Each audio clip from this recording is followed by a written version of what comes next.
The White House admits the developments in Syria over this past week have altered the tone of President Trump's foreign policy.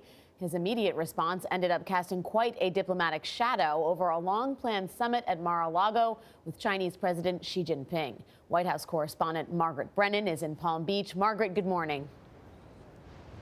Good morning. Well, President Trump has had a busy past few days hosting foreign leaders and completely upending his America First foreign policy. The day after the most significant military action of his young presidency, Mr. Trump wrapped up a crucial test of diplomacy with China's leader Xi Jinping. I believe lots of very potentially bad problems will be going away. After dinner the night before, the president informed Xi that U.S. missiles had just made impact in Syria.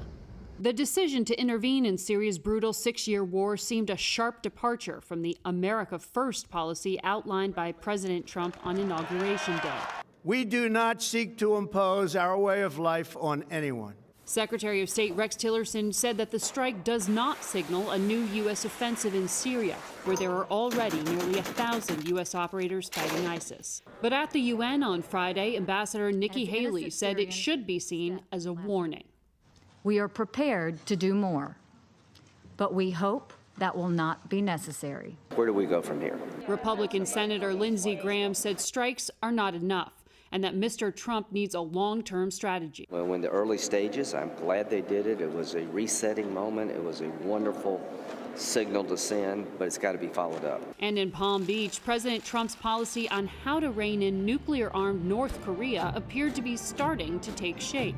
He was not shy in signaling that if Beijing doesn't confront the rogue state, he's willing to go it alone. The question is, what is the or else?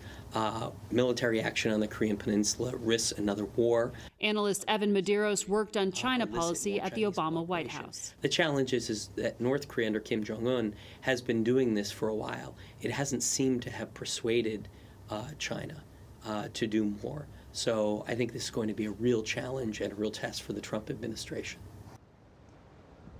And North Korea is expected to defy these calls for restraint and carry out another test of its expanding nuclear program.